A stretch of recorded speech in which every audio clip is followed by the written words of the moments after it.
Marisa González Guzmán, economista senior en BBVA Research México, con enfoque principal en análisis del sector inmobiliario. Ha colaborado en la Sociedad Hipotecaria Federal como subdirectora de análisis de mercado y competitividad, donde era responsable del cálculo y publicación del índice SHF de precios de la vivienda, entre otros indicadores. En el sector privado, fue consultora en D2D en Londres, Inglaterra, así como en el área de información y estadística de desarrollo comercial para ING Seguros. En el área académica, ha dado clases de procesos estocásticos en el Instituto Tecnológico Autónomo de México, ITAM. Presenta la conferencia Financiamiento del Sector y Perspectiva Económica. Tercer Foro Inmobiliario del Norte. El poder de construir el futuro de México.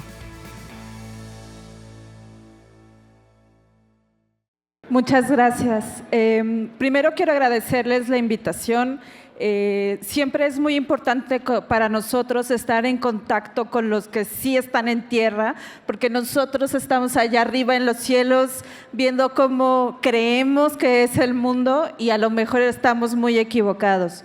Bueno, quisiera empezar para hablar un poco vamos a hablar un poco cómo está la construcción en general, cómo está la vivienda y después nos vamos a ir hacia la región norte para tener una idea de cómo está la situación aquí inicialmente. Bueno, primero,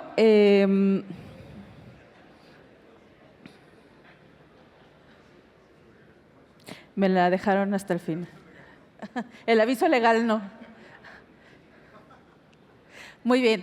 ¿Cuáles son nuestros mensajes principales? Primero, la construcción creció 15.6% en 2023, impulsado por la obra civil que creció 78% en el año. Hubo, de hecho, un trimestre en donde había crecido 100% la construcción de obras. Sí, yo sé, yo puse la misma cara. Pero las otras buenas noticias es que la edificación creció a un ritmo de 5.4% y es ahí donde estamos todos nosotros parados, porque la inversión en infraestructura y obra civil es una inversión pública y no una inversión privada. Por otro lado, tuvimos un año disparejo para los créditos hipotecarios, ya que Infonavit creció después de 4 años de caídas constantes, mientras que la banca comercial tuvo una reducción de 13.2% en el número de créditos y del 11.9% en el monto colocado.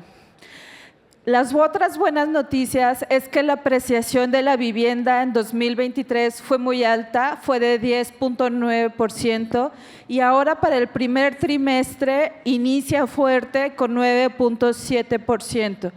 Y por último, en la región se está reactivando la construcción de vivienda, pero no solo eso, sino que además se están disminuyendo los inventarios de manera constante. Bueno, ¿qué es lo que está pasando en la construcción? Como les adelantaba, el PIB creció a doble dígito gracias a la obra civil. Empezaría diciendo que no habíamos visto esta explosión en la construcción desde 1993, cuando alcanzamos 1.7 billones de pesos en Producto Interno Bruto. Ahora, después tuvimos un crecimiento de 18.6 en 1996, cuando salimos de la crisis de 1995. En este año tuvimos un crecimiento del 15.8%. Este crecimiento no se observó ni siquiera en 2021, cuando veníamos saliendo de la crisis sanitaria, ¿no? Cuando todas las economías crecieron, la construcción no tuvo este desarrollo y de hecho una preocupación era que no estaba rebotando como el resto de las economías. ¿A qué se debió esto? Bueno, pues principalmente a la inversión en infraestructura. Nosotros vimos que el presupuesto aumentó 30% en comparación con el año anterior, en 2023. Si ustedes observan hasta arriba, tenemos en el tercer trimestre un crecimiento de la obra civil en 81.9%, mientras que la edificación nada más llegó a 5.9%. De hecho, el crecimiento de la construcción fue 4.8 veces el crecimiento de la economía. Entonces, esto de crecer a un ritmo de 15.6% en la construcción es lo que también impulsó el crecimiento tan fuerte y mayor a lo que esperábamos en la economía. Como ustedes lo saben, los insumos de la construcción venían de una inflación impresionante. A lo mejor no tanto, por ejemplo, en el cemento o en el concreto, que tuvo incrementos del 18%, pero sí otros materiales como el acero, el vidrio, la madera, que crecían a ritmos del 60%, haciendo carísimos los procesos de construcción. Ya para el cierre del año pasado ya teníamos una inflación en estos materiales del 3.2%, lo que les permite a ustedes, a los desarrolladores, manejar más sus carteras, ¿no? Ahora, el otro problema que estamos viendo ahorita es por los aumentos del salario mínimo. Traemos un crecimiento en la mano de obra, en las remuneraciones de la mano de obra, de arriba del 8%, ¿no? Entonces, es necesario crear diferentes estrategias para emplear a nuestra mano de obra para nosotros poder ahorrar los costos, ¿no? Y lo que les decía, el valor de la producción en construcción aumentó 29.3%. Esto no es PIB, esto es solo los ladrillos, cómo fueron aumentando. Y esto de 29.3% fue provocado por el aumento en la inversión pública, que alcanzó 378 miles de millones de pesos. Y esto es un incremento del 29.3% en el global. Cuando vemos qué pasó con el saldo de la construcción, 2022 y 2023 ha sido uno de los años más caros para solicitar un crédito para construcción.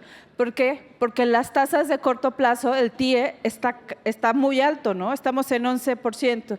Y si a eso le agregas, en el mejor de los casos, 3 puntos porcentuales sobre el TIE, pues estaban enfrentando ustedes tasas del 4%.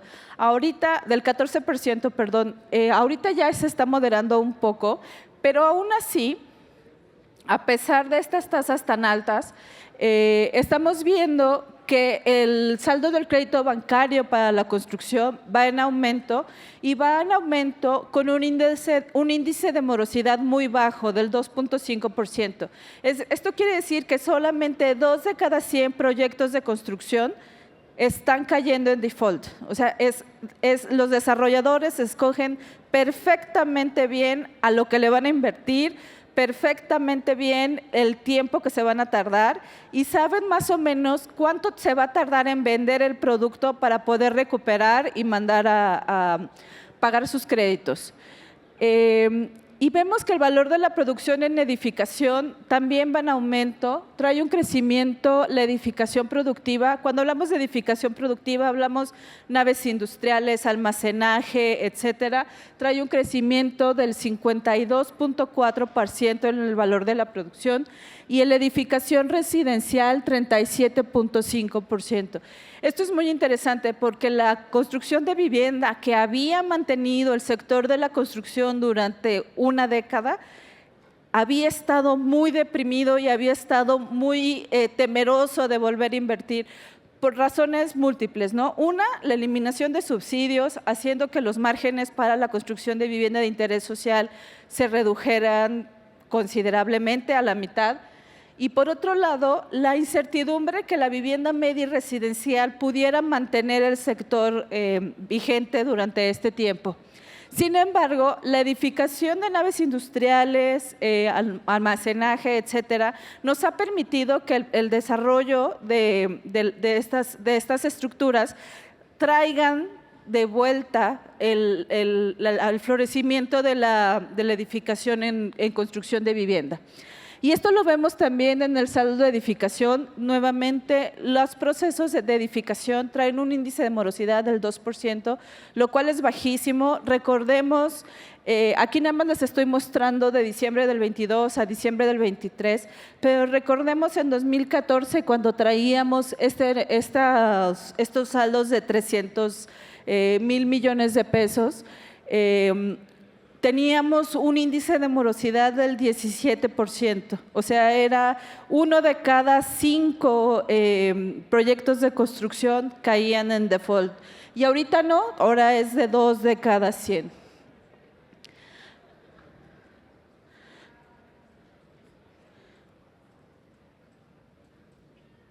Por otro lado, tenemos que el valor de la inversión en infraestructura no es en todo el tipo de infraestructuras. Tenemos, por ejemplo, que las obras hidráulicas pues no han crecido al mismo ritmo, pero las obras para comunicaciones y transporte sí, traen un crecimiento de 141.8%, o sea, ahora valen 2.5 veces más de lo que valían hace un año. Esto es obviamente la terminación de los proyectos insignia del gobierno, todos los aeropuertos, trenes y sobre todo trenes básicamente, porque en las partes de las carreteras no ha habido la inversión en infraestructura que se estaba esperando. Por otro lado, ¿qué estamos esperando para el próximo año? Obviamente, hacer un año de cierre de sexenio, no vamos a tener el presupuesto para infraestructura. De hecho, este año es el menor presupuesto para infraestructura de todo el sexenio y aún así pues es insostenible el aumento de la obra civil, ¿no? Entonces estamos esperando una caída en el sector de la construcción del 5.4%. Sin embargo, la edificación sí va a mantener su ritmo a 4.9%, para el cierre de año estamos esperando esto, y los trabajos especializados seguirán creciendo a un ritmo de 7.7%. ¿Qué pasa en la vivienda? Bueno, el crédito hipotecario se contrajo en 2023. Aquí les estoy, siempre ponemos un cuadro, que todos se me quedan viendo así, porque no se le entiende nada, pero ahora veámoslo por montos y por créditos. Las líneas azul oscuro son el crédito que coloca Infonavit, el azul más clarito es el de Foviste y el dorado es el de la banca. Si vemos en el número de monto, la banca ha colocado desde 2019 más del 100% de lo que han colocado los institutos públicos. Y eso mantuvo el crédito hipotecario por arriba en 2021, donde alcanzó un crecimiento del 13.3% y luego en 2022 del 1.4%. ¿Qué pasó en 2021 y 2022? Que muchos hogares tenían muchos ahorros provenientes de la pandemia y esos ahorros provocaron que adelantaran la adquisición de un inmueble residencial durante este periodo, ¿no? Entonces, si tú ya tenías pensado comprarte una casa en 2022, bueno, pues lo hiciste un año antes y así estuvimos trayendo del futuro estos créditos hipotecarios. Los créditos hipotecarios, al ser de muy largo plazo, pues no es como que puedas estar comprando una vivienda cada 2 o cada 3 años, ¿no? Para muchas familias es una compra de una sola vez, no es una compra de que vayan cambiando, ¿no? Entonces, esto hace que en 2023 tengamos una caída del crédito hipotecario por parte de la banca. Ahora, esto no fue en todos los sectores, particularmente fue en el sector de interés social. Y ahora en febrero de 2024, ¿qué estamos viendo? Tenemos una caída mucho menor, solamente el 4.8% en el monto de crédito y tenemos una reducción muy ligera en el monto promedio de crédito a 2.258.000 promedio. Y como les comentaba, tenemos que no todos los sectores han caído. Ahí en las barras tenemos en azul oscuro los créditos para vivienda residencial. Estamos hablando de créditos de arriba de 3 millones de pesos. Luego tenemos en azul medio los créditos para la vivienda media y en dorado los créditos para la vivienda de interés social. Entonces, ahí está la explicación. No es que el crédito para la vivienda residencial se esté reduciendo. De hecho, se ha mantenido cerca de los 52,000 créditos más o menos, 45,000 más o menos para los de vivienda media, pero la vivienda de interés social es la que ya no se mueve a través de los bancos, por muchas razones, ¿no?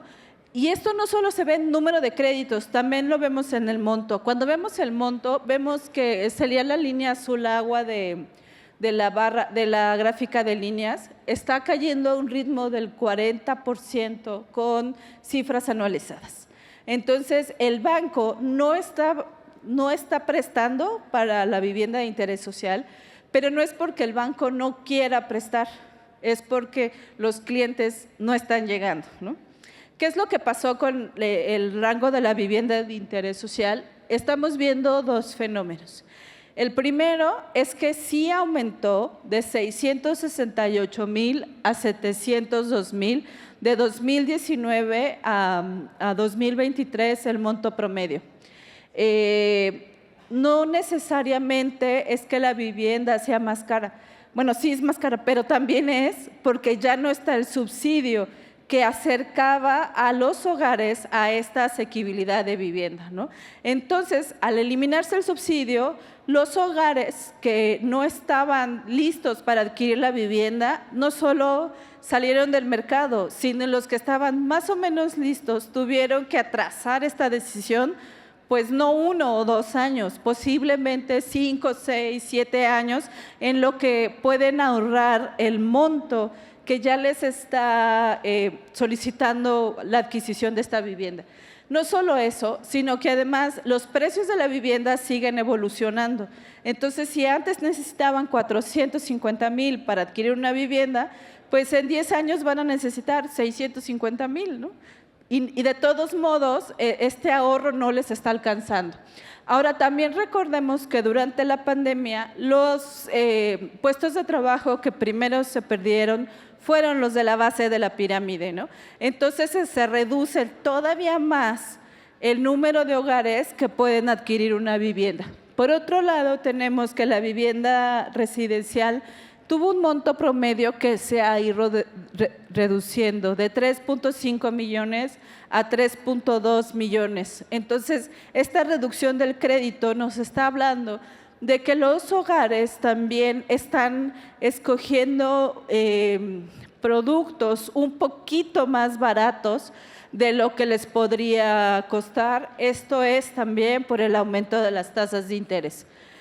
¿Qué ha pasado con el empleo? Ustedes lo saben, el empleo es el mayor impulsor de la demanda de vivienda y el empleo formal todavía más, ¿no? El empleo formal ha crecido a un ritmo de 4.5 en 2022, de 3.9 en 2023 y ahora para 2024 ya trae un crecimiento promedio del 2.5%, pero no en todos los niveles de ingreso. Aquellos hogares con ingresos inferiores a las 3 sumas traen una caída de 5.7%, mientras que los hogares con ingresos entre 3 y 6 traen un aumento de 9.4%.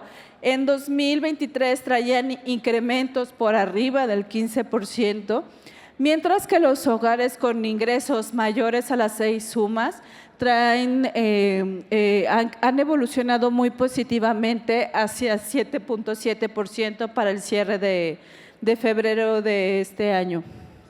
Ahora, las tasas de interés son un tema, sobre todo para los acreditados que quieren acercarse a una institución bancaria para adquirir un crédito. Por un lado, tenemos que la tasa de referencia pasó de 5.9 en enero de 2022 a 11.3 para el cierre de diciembre, aunque ahorita ya va a la baja. mientras que el crédito hipotecario pasó de 8.9 a 10.4 al cierre de febrero.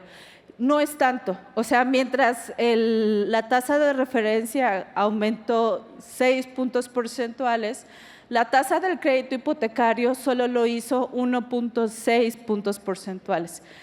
Y esto, como lo saben, es porque los bancos somos instituciones sin fines de lucro que queremos que la gente adquiera una vivienda.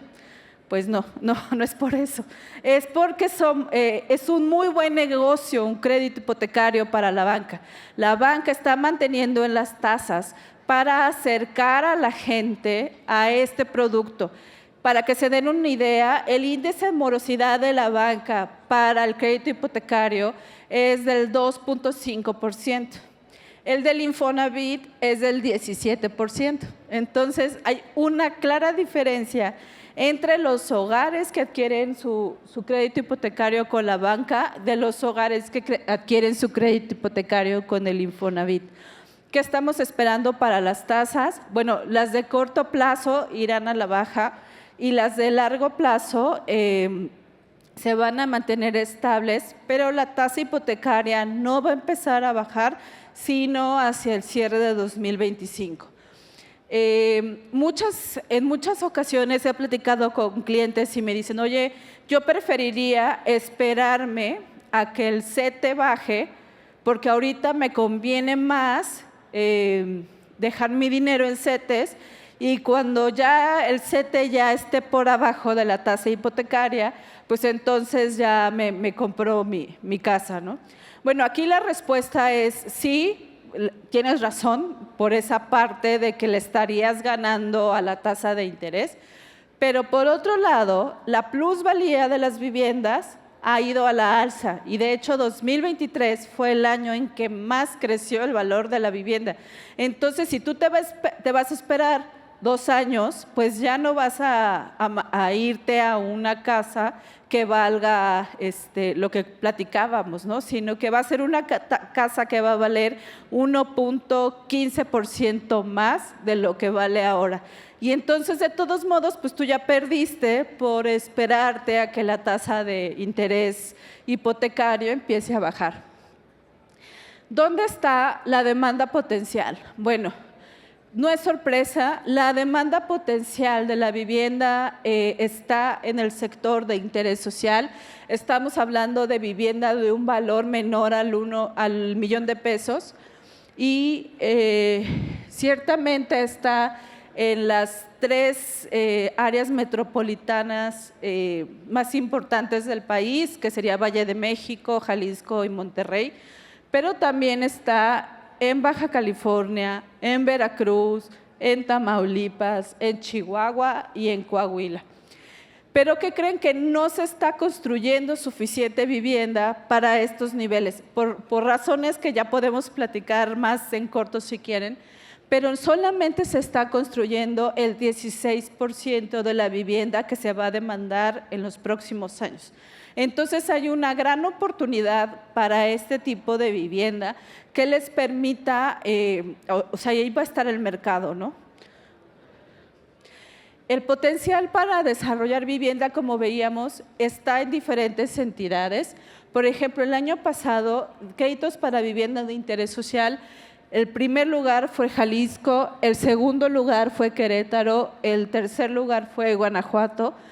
Pero si tomamos el incremento de los puestos de trabajo de 5, con ingresos entre 5 o 10 sumas, el primer lugar es Quintana Roo y el segundo lugar es Tamaulipas. Es decir, la demanda potencial va a estar en estas entidades, ¿no? Porque ahí es donde se están creciendo más los puestos de trabajo con este nivel de ingresos.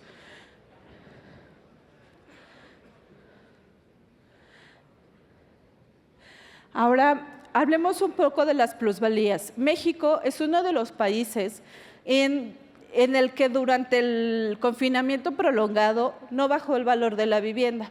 Al contrario, se mantuvo positivo. Y como les comentaba, 2023 fue el año en que más creció el valor de la vivienda, llegando a 10.9% durante el año, pero tuvo trimestres en donde la apreciación fue de 11.7%.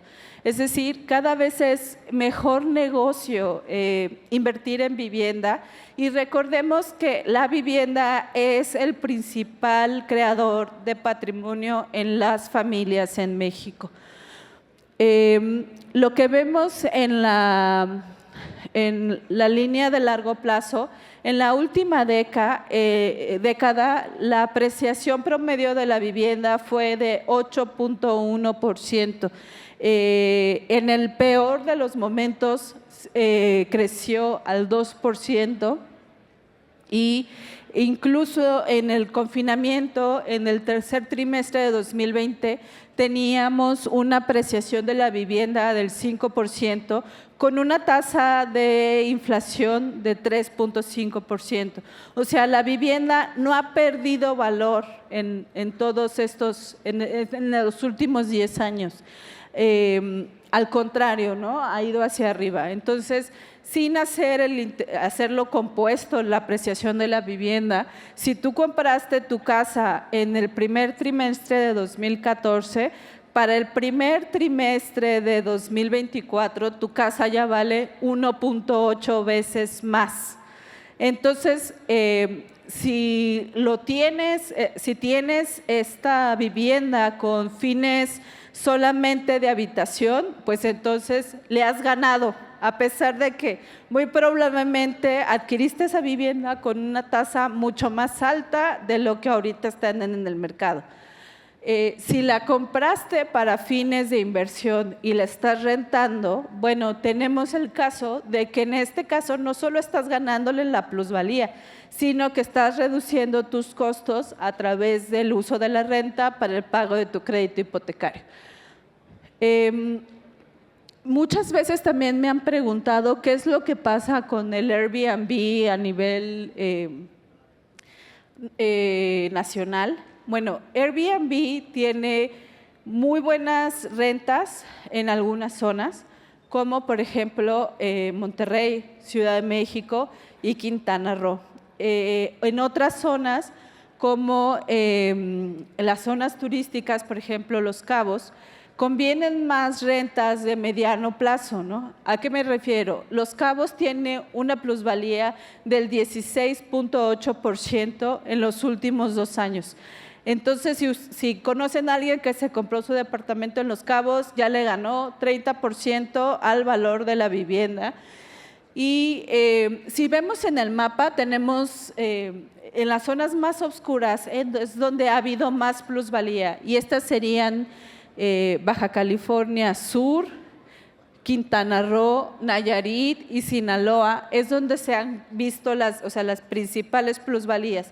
Pero también tenemos que, si ustedes observan toda la región del norte se está creciendo por arriba de la nacional, que de todos modos es alta, de 10.7%. Por ejemplo, el estado de Coahuila creció a un ritmo del 11.7% de plusvalía en los últimos 2 años, lo mismo para Nuevo León. Tamaulipas un poquito más bajo, en 10.5%, y esto solo es comparable con las viviendas de sentido turístico. ¿Qué está pasando con el RUB? Está por fin, después de mucho tiempo de depresión, están empezando a aumentar los proyectos de construcción, y no solo eso, se están disminuyendo los inventarios. Es decir, como les comentaba, los desarrolladores están haciendo muy bien su chamba antes de construir la vivienda, es decir, ver el mercado, revisar las posibilidades, qué producto se va a desplazar, la región en la que voy a construir, etcétera. Y entonces los costos de construcción se están manteniendo contenidos, pero a la vez los tiempos se están reduciendo. Tenemos un problema en México por los cambios de legislación y el otorgamiento de permisos. Antes un otorgamiento de permisos te tardaba 9 meses, ahora te puede tardar 24, 28 meses, y entonces es muy difícil tener un terreno por 2 años inútil, ¿no? Entonces, eso es un gran costo para los desarrolladores. Pero por otro lado tenemos que los tiempos de venta en 2023 se redujeron a 92 días de 140 días que traían en 2022, ¿no? Entonces, esta aceleración les está permitiendo compensar un poco el otorgamiento de permisos. ¿Qué pasa en la región norte? Bueno, en 2024 estamos viendo una ligera aceleración en la región norte, muy al contrario de lo que ha estado pasando en el resto del país. Tenemos que en Nuevo León aumenta el monto de otorgamiento de crédito, lo mismo que en Coahuila, mientras que Chihuahua, Tamaulipas y Durango se ha mantenido casi constante. ¿Y en dónde se concentra el otorgamiento de crédito? Pues principalmente en los municipios en donde más actividad económica hay. Tenemos un resurgimiento muy interesante en Ciudad Juárez, en Chihuahua, bueno, la zona de Monterrey, pues ni hablar, ¿no? O sea, Monterrey, García, Apodaca, San Pedro, en la parte de vivienda residencial, y Torreón, Saltillo y Ramos Arizpe, ¿no? Aquí se está resurgiendo la construcción de vivienda. En la parte de Saltillo es porque, pues, como en Monterrey ya no caben, pues se van a Saltillo. Y los de Saltillo los están mandando a Ramos Arizpe y así nos vamos a ir para arriba, ¿no? Para seguir construyendo la vivienda.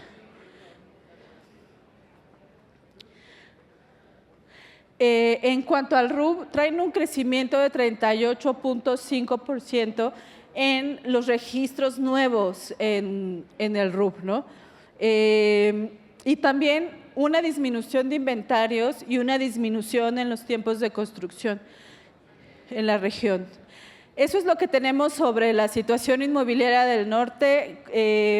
Creo que es hemos estado viendo, por ejemplo, que no voy a hablar de nearshoring porque no creemos que sea la inversión directa necesariamente nearshoring.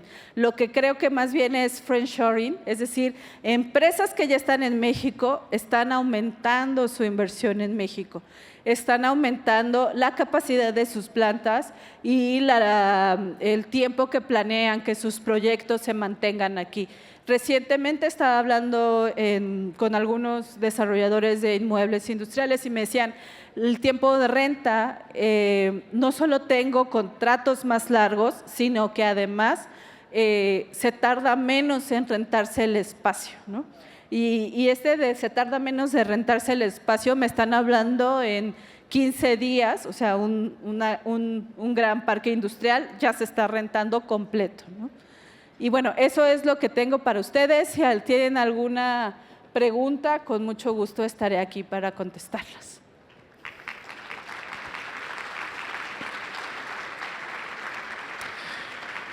Gracias, Marisa. Mira, hay una pregunta. Si hay tasa preferencial en un departamento en lugar de una casa, ¿por qué no hay tasa de preferencia a un departamento en lugar de una casa? En La Laguna están más caros los departamentos que las casas.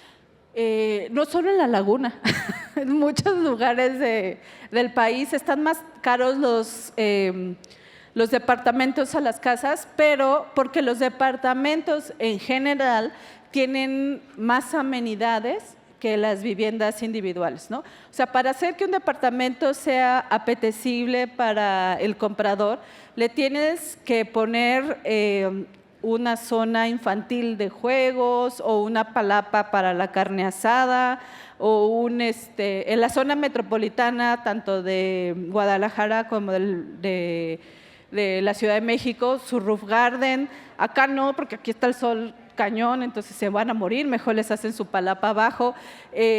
Incluso un jardín para perritos, porque ahorita ya las familias prefieren perros a tener hijos, pero bueno, o estacionamiento no solo para ustedes, sino para las visitas. Entonces, todo esto hace más caro el inmueble, ¿no? Cuando se tiene vivienda horizontal, digamos, o vivienda sola o en condominio, pues las amenidades son menos, porque es un producto que fácilmente se desplaza para los hogares. Por eso es más caro el departamento que la vivienda sola. Pues muy bien, con esto terminamos la participación de la maestra Marisa González Guzmán, economista senior del sector inmobiliario BBVA Research México. No te vayas porque te vamos a dar un reconocimiento. En esta ocasión tenemos a el ingeniero Eros Milanés, director general de Alta Genetics, para hacer la entrega de este reconocimiento a la maestra Marisa González Guzmán. Alta Genetics, con presencia en más de 80 países, ayudamos a crear el plan genético personalizado de acuerdo con los objetivos de producción, salud y conformación de ganado. Centro de recolección de material genético, 12 laboratorios y distribución global. Creamos valor, construimos confianza y entregamos resultados en todo el mundo. Alta Genetics, orgulloso patrocinador. Tercer Foro Inmobiliario del Norte. El poder de construir el futuro de México. Damos la bienvenida al ingeniero Eros Milanés, director general de Alta Genetics, para entregar este reconocimiento a la maestra Marisa González Guzmán por su participación el día de hoy. Ahí está el registro fotográfico y la entrega del reconocimiento. Tercer Foro Inmobiliario del Norte. El poder de construir el futuro de México. Canadevi Laguna.